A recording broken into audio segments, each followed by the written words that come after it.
Good afternoon, everyone. Welcome. Thank you for joining us for this meditation session from the Freer and Sackler. My name is Grace Murray. I'm happy to welcome you today. And today's session, we are going to be looking at a work of Japanese art in celebration of the National Cherry Blossom Festival. We have with us Aparna Sadananda, who will lead our meditation today about a beautiful 17th century Japanese screen. And then following the meditation, we'll have a spotlight talk by Frank Feltons, Japan Foundation Assistant Curator of Japanese Art at the museum.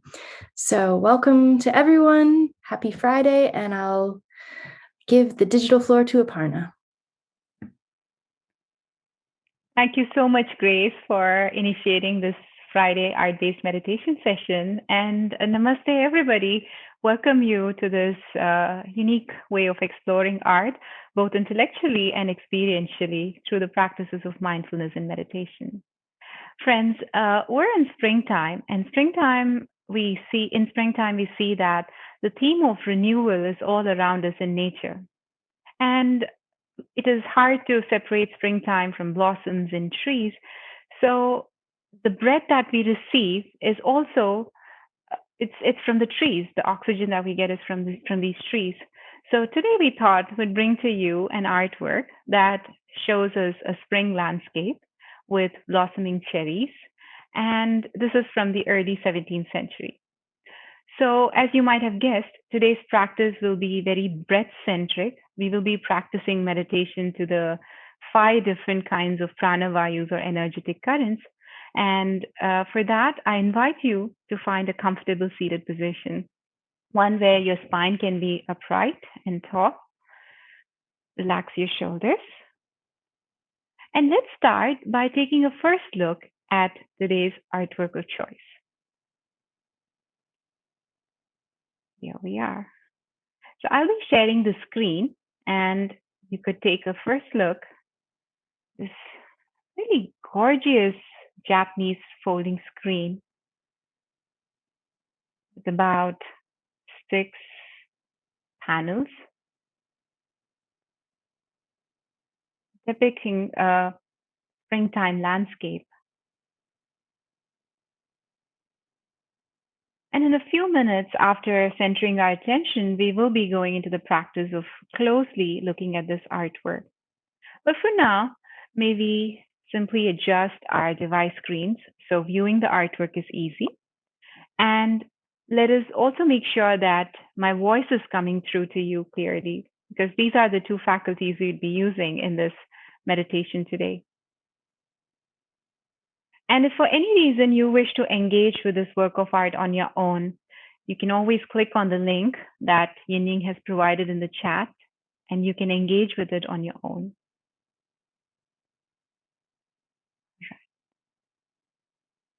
I'll pause the screen sharing for the time being. So let's come back to that tall, upright spine position. Maybe close our eyes or lower the gaze. And just take a moment to settle down. Let's find a way of coming to physical stillness that can be sustained for as long as possible. But anytime there is a major discomfort that keeps you from attending to my voice and to the guidance, make quick adjustments and come back.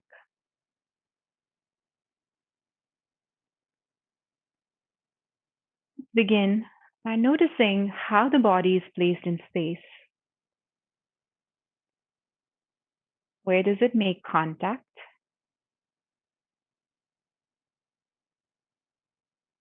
And through that, an awareness that the body is here now.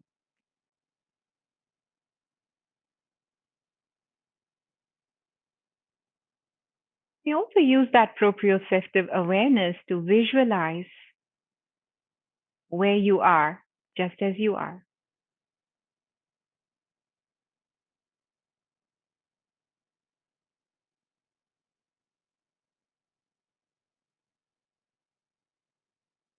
And notice that presence. Each one of us is holding where we are. and that energetic presence connecting us all together through our attention, through our shared intention of being here now. So let us honor this space made sacred by our attention, by our conscious presence, by sharing a few deep breaths. Let's take a deep breath in through the nose, deep breath out through the mouth. A deep breath in, deep breath out. Do this 3 more times.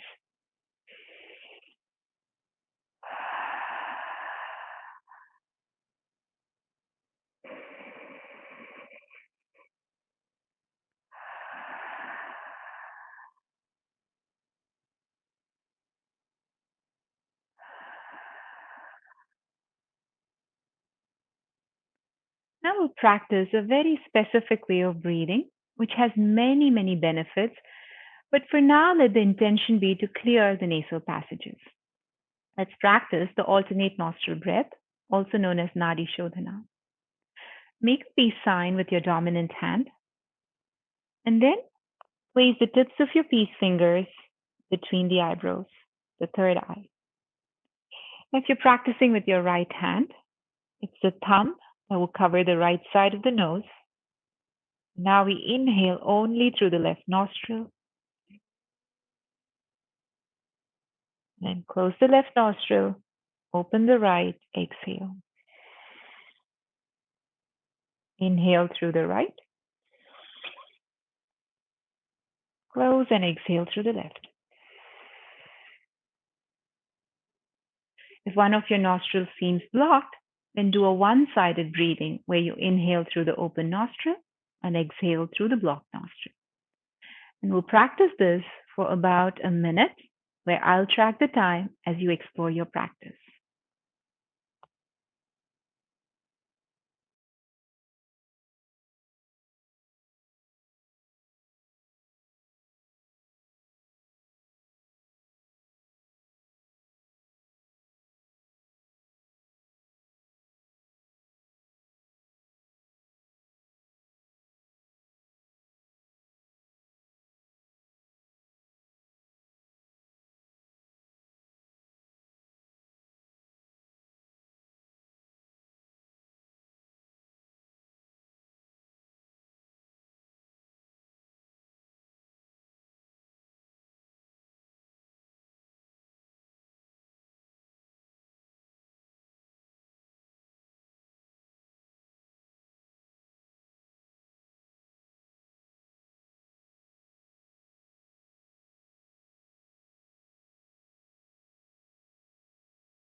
If you are practicing alternate nostril breath, complete your practice symmetrically when you exhale out the left nostril. And if you're practicing one-sided breathing, simply complete your practice after this exhale. And let's notice how this awareness to the breath is cultivating shifts in our awareness of the body. We're breathing right here, right now, into this body, filling it with the energy of life or the Mahaprana Shakti.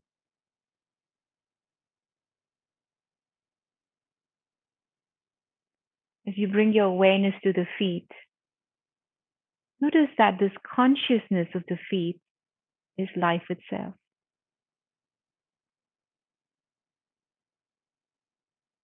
Maybe we could visualize this energy as light. So as we observe the feet, we're shining light onto the feet, slowly allowing that light to be shown upon the legs, the feet, the torso, the arms, neck, head. Take a moment to experience this body as an embodiment of light.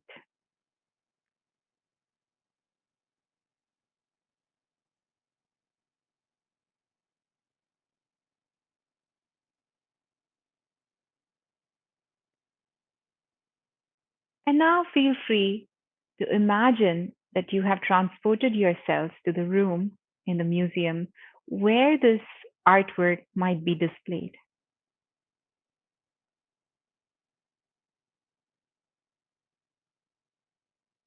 You may visualize yourselves getting closer to the screen, which at this moment looks flat. But when displayed, it would be folded like an accordion fold with hills and valleys.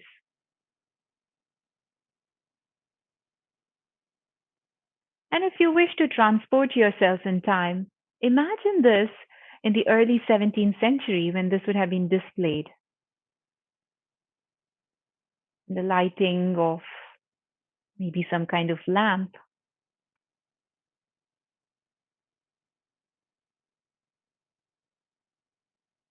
Can we imagine how light, that dim, subtle light, would be bouncing from the gold parts of the screen,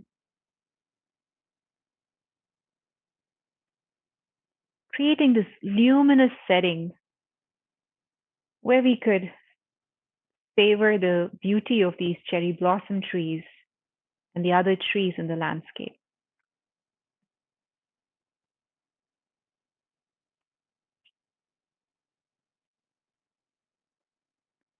Notice the rectangular frame of brocade that seems to form like a window, as if we're looking at this scene through a window.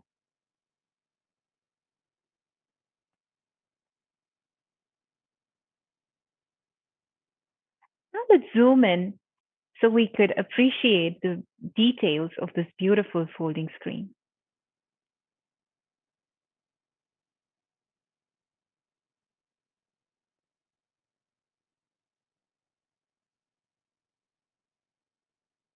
Notice the different shapes that we can see.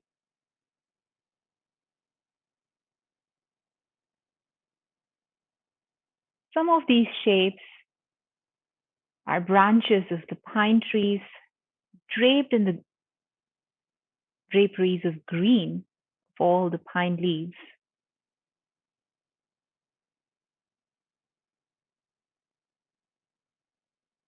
Maybe our attention is drawn to the fluffs of these cherry blossoms. Maybe that wants us to take an even closer look at these blossoms.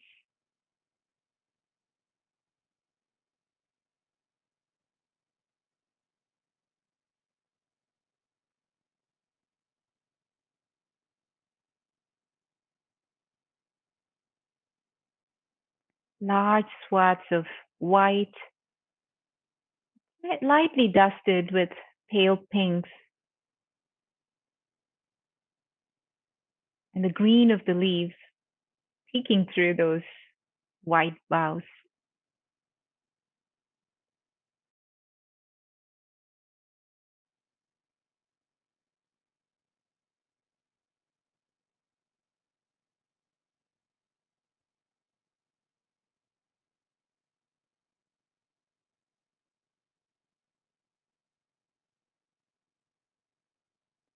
Notice the trees here. Notice how the leaves may also look like those of bamboo.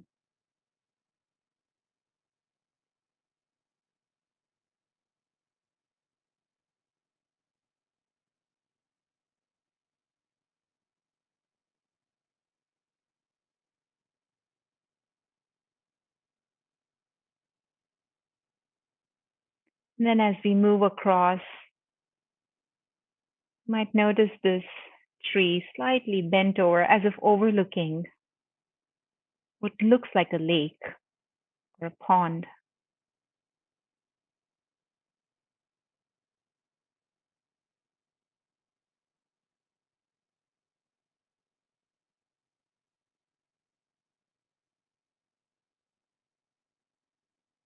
And then to the right of this bowing tree, we can see some pink blossoms,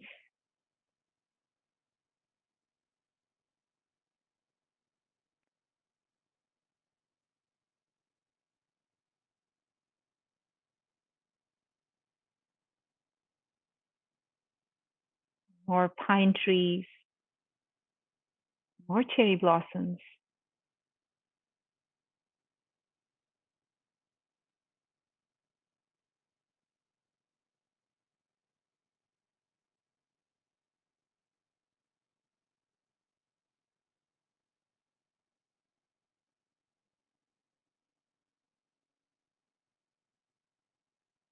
And maybe we can see this bird here perched on the top few branches of the pine tree.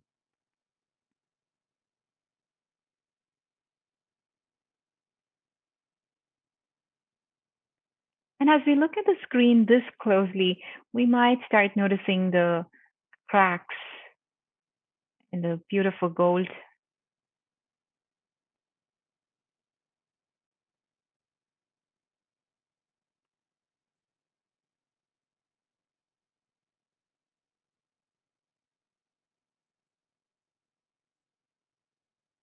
And now, when we completely zoom out,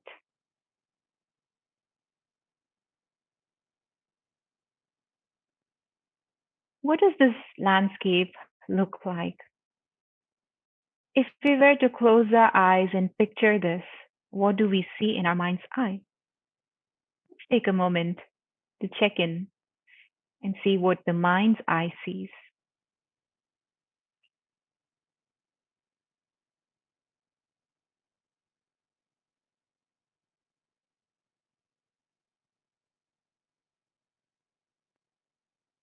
And whenever we find any gaps in our visualization, we can always open our eyes, look at the screen, and to see the missing detail.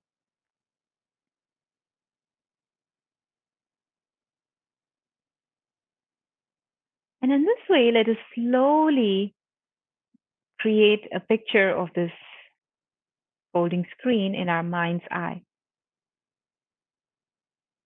where we see cherry blossoms and pine trees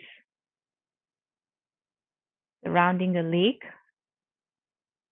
at the bottom of what seems like rolling hills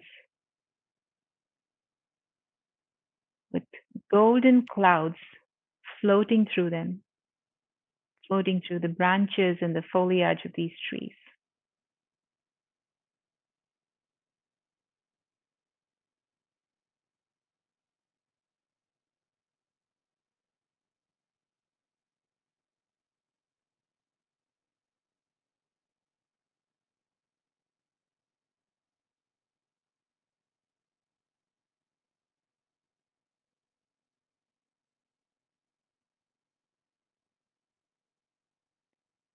And when we have formed a picture, when this screen is no longer separate, but it has an energetic presence in our attention, it's almost as if we've now stepped into the scene that is depicted here. As if we're right there in the spring landscape under the shade of these trees.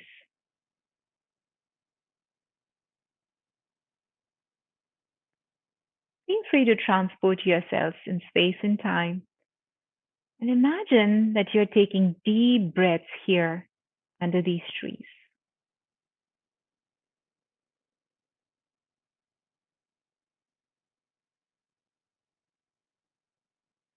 Each breath that we're inhaling is a gift of these trees.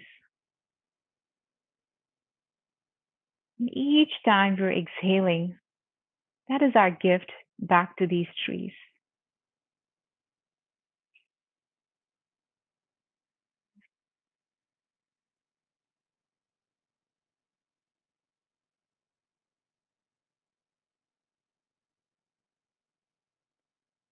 What if we were to imagine that even these trees are breathing?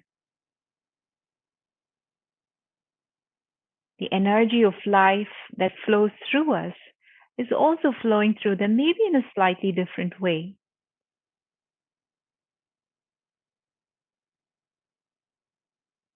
So we can appreciate the oneness, which is not necessarily the sameness.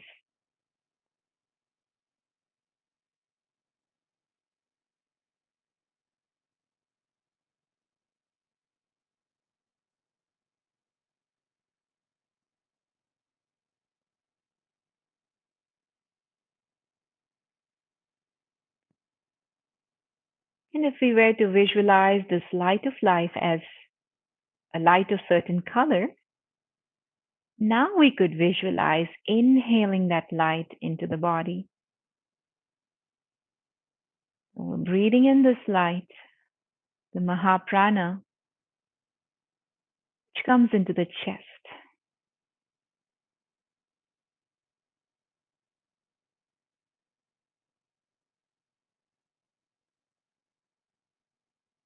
You could visualize this as light entering the chest, or you may focus on the breath in the chest as the chest rises and falls.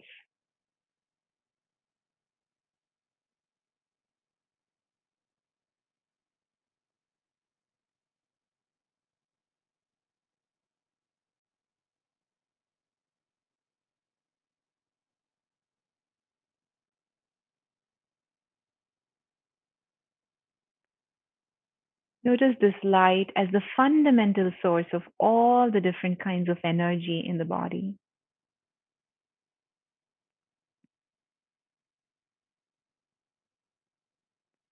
And let's practice breathing with awareness to the breath in the chest, which is also called the pranavayu.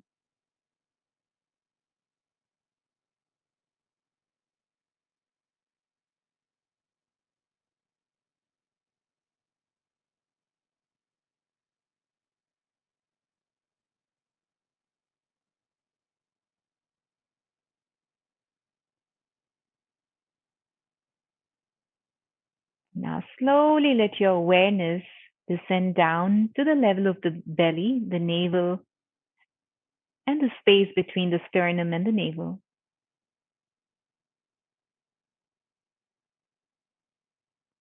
Notice the shifts happening with each breath in the navel, the abdominal region.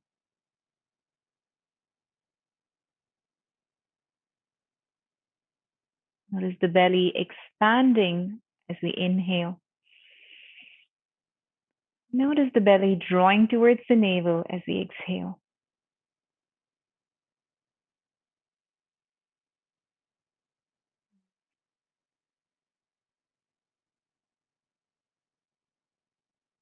Notice these changes happening in response to the breath in the belly, which is also the seat of digestion.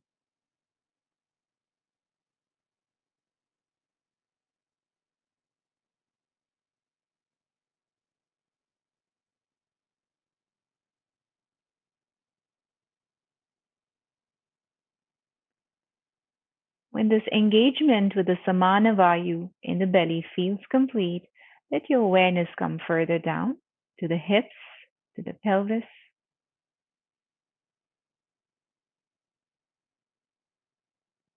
Maybe you're aware of the gentle movements of the pelvic floor as we breathe.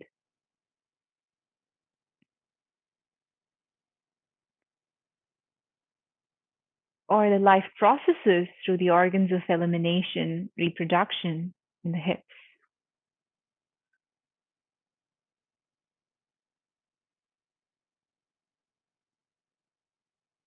Let's take a few breaths with this awareness of the energy of apana vayu in the hips.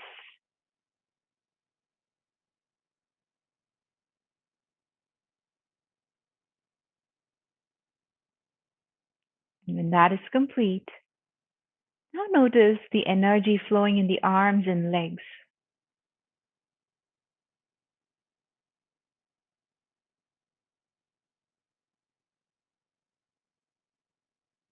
A few breaths, honoring the space of Vyana Vayu.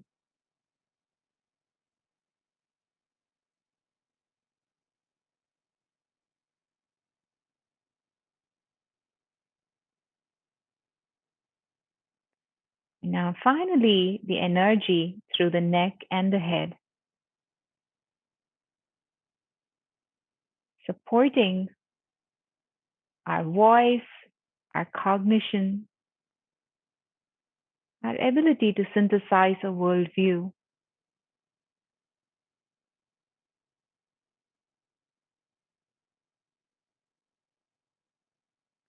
Notice your entire body as a field for all these different currents of energy to flow and play.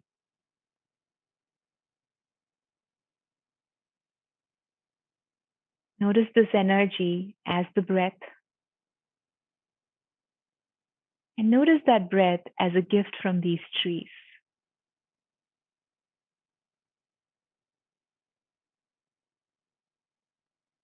Let us take about 10 deep breaths with this awareness of how a part of these trees is becoming a part of our life itself.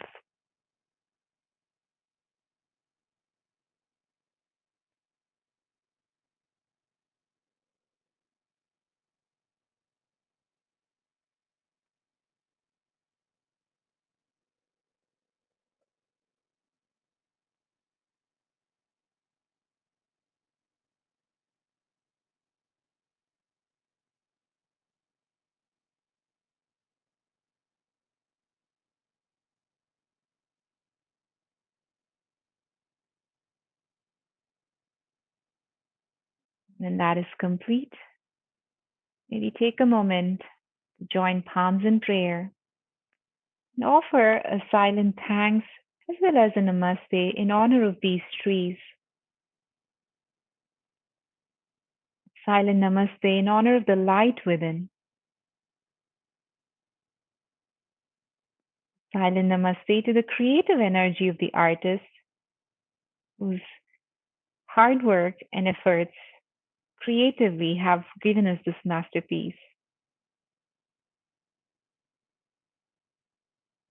And finally, maybe close by sharing a namaste with each other. Like we're saying, the light in me honors the light in you. Take a moment to know yourselves as an embodiment of light. Just before we open our eyes, let's set intentions as to how we want to channelize this energy.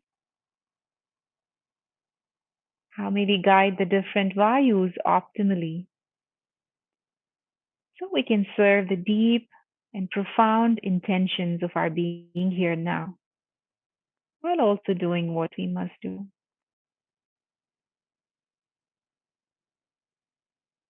May the breath keep happening. Namaste. And thank you so much for coming along with me in this journey of energy and light through breath and through these beautiful trees. Now let me pass over the screen to Grace, who can introduce our spotlight speaker so we can learn more intellectually about this work of art. Thank you, and have a very peaceful weekend.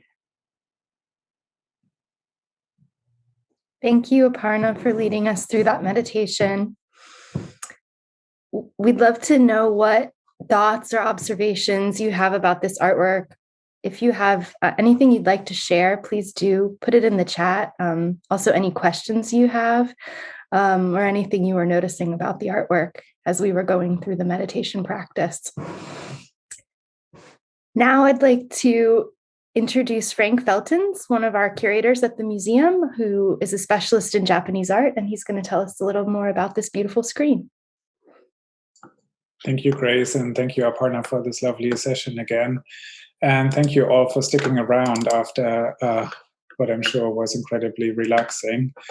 Just to tell you a few things about this particular work that Aparna has already so beautifully described. And This is a screen from the early 60s, from the early 17th century. And as you know, these screens are part of interior furnishings in Japan, right? So in this case, and the Japanese painting is always arranged and viewed from the right to the left. So if you just follow my cursor here or the flow of this composition, you already see that the entire that the pine trees, the direction of these cherry trees, everything moves with your gaze towards the left.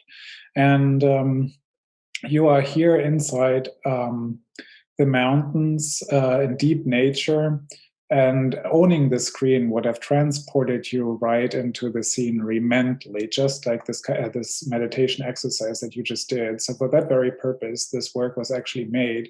And not just that, I mean, the early 17th century was a time when Japan really emerged from a political and societal crisis. Civil war had ravaged the country over the previous century.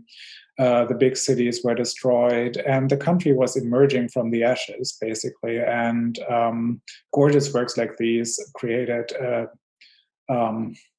tools to immerse yourself into a better world in so many ways as well. But in its essence, this is a seasonal landscape of early spring. The cherry blossoms are all at full bloom. You have red azaleas here on the right side of this little mountain river. And when you jump over to the other side of the shore, you have these white azaleas right there. So those are all together with the cherry blossom, symbols of the advent of spring. And in the traditional Japanese calendar, the new year, actually. So this is in so many ways work that signifies a new departure. But it also signifies permanence, and by way of having these evergreen pine trees scattered throughout the scenery, right? Cherry blossoms, as you all know from our trees that we have in Washington, are very fragile flowers. They scattered at the slightest wind. But they are paired with these evergreen pines that stand for sturdiness, permanence, everlasting strength, and vigor, vis-a-vis these cherry blossoms that embody the evanescence of things in so many ways. So a simple painting such as this can carry a lot of cultural and symbolic meaning. And this is one of the really beautiful things about so much of art, not just Japanese. And this was made probably by a painter whose name we don't know, but stylistically this belongs to one of the biggest ateliers that worked in Japan from the late 16th into the 19th century, the so-called Kano School. And this was they catered to the upper echelons of the society initially, working for the most powerful people in the realm, including the shogunal family as painters in waiting. But the Kano was such a sprawling atelier that they also catered to to basically all classes of society eventually. So in that sense, of course, a work like this would have required a certain financial power in order to purchase these expensive materials necessary for making this. But the Kano School, which produced this work, worked for a number of other, created smaller commissions that would be that people with less financial means would also be able to purchase. Yeah, I'm happy to answer any of your questions.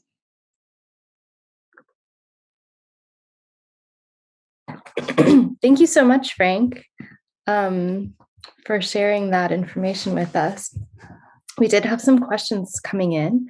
Someone was wondering in the chat about these square designs that we see within the gold part of the panel. Can you say anything about that? Yes, absolutely. Those are actually the gold leaves that form the background of the screen. Those are very, very, very thin leaves of gold that are applied to the surface of many Japanese screens. So this, with age, you actually start seeing the pattern of almost this tile-like pattern of these gold leaves that were applied in this case more than 400 years ago. So it adds an interesting, intriguing geometric dimension to the work. But yes, those are gold leaf, and this gold leaf is intended for reflecting light, right? In traditional Japanese architecture, only candles supplied some kind of light indoors. So the gold in much of Japanese art serve to amplify that effect of the candlelight and the natural light coming into the building. Oh, so you wouldn't have seen the squares so prominently originally, but they've you can see those shapes coming through more over time. That's exactly right. Through age, you actually see where the lines where different sheets overlap, and they create sort of this tile-like, grid-like pattern. This only comes through with age more than in a freshly made screen. So Diane is asking a question about the fact that when the screen would have been displayed, it would be folded like an accordion. And so did the shape affect how the artist chose to place the different elements in the composition? The fact that in space it would be folded. Yeah, absolutely. I mean, every painter takes that into consideration. So, for example, the clearest way of seeing this is here in the between the fifth and sixth panel on the left side, the outermost panels on the left side. You have this band of clouds in the upper portion, and the lower cloud just stops right short of the folds of between the two panels. So and when you actually place the screen in this accordion, when you actually put it up in your home or in the galleries, actually this what seems to be a very flat composition actually comes to life much more. It creates the folding and the engineering of the composition and the space by the painter creates a much stronger sense of plasticity and spatiality in that sense. And also the curving and winding stream here. All of this comes together much more effectively when the screen is actually standing in front of you. Janet asks, are the scaly objects on the base of the tree bark or mushrooms? I'm not sure exactly which area she's talking about. I think we're talking about these little yes. patches here. This is a traditional way of displaying moss. So we can't really see it so closely here, unfortunately. But I mean, these are patches of ink and malachite green, so a mineral green pigment surrounded by dots of shell white to accentuate them, but they represent moss. Someone else asked about how this school of painting, the Kano School, operated. Was it were works always commissioned, or would artists initiate a new work on their own, or what was that process like? Yeah, the painting industry from the 17th century onwards was really interesting. I mean, you had direct requests from patrons, for example, who would commission a specific painter to make a work for them. Or as some painters would be running so-called picture shops in cities where they would actually create ready-made works for sale in shop windows, literally. So people could walk in and say, "Oh, I want this work here," and so they would not bespoke, so to speak, but ready-made or for a broad range of customers. And of course, any painter has a creative soul in so many ways. So in that sense, artists would also initiate their own works, yes. Less so for the sumptuous paintings such as this, which would require quite a big expense to purchase the materials. These kinds of arts for art's sake kind of productions by artists are much more low-key works, as it were, more done in ink and more readily available materials. And they oftentimes wouldn't be sold. They would just given away to friends or just kept. Thank you. And another question is, in someone's home, where would a screen like this have been displayed, or was it made for a home? Yeah, most likely made for some home or some temple. It's the subject alone doesn't really give us clues about that. I mean, a screen like this could be displayed not just in spring, but at any time you wanted to see cherry blossoms and pine trees around you.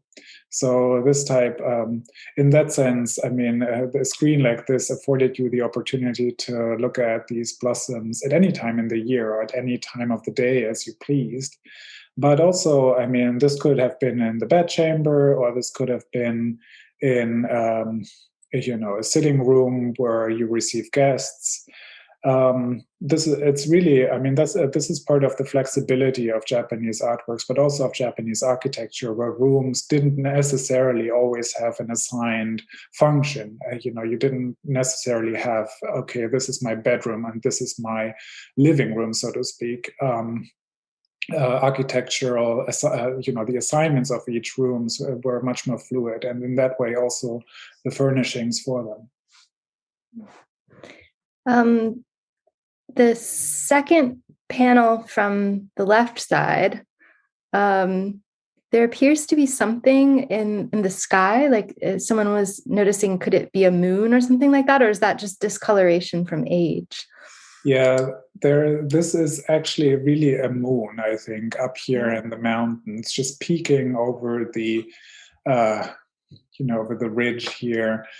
Just rising to the sky. So this is the early time of the night, and which is really wonderful because if you imagine this to be a nighttime scenery, imagine the light of the moon ever so slightly touching the cherry blossoms and illuminating them, but also you're encouraged to listen to the stream, right, as it gushes along in the darkness of the night, in the moonlit darkness of the night. And there, to your note on discoloration, there's the life of a painting that is 400 years old really shines through eventually. So these areas here, right on the edge of the river, were actually originally in shining silver that has oxidized to this brownish black hue here.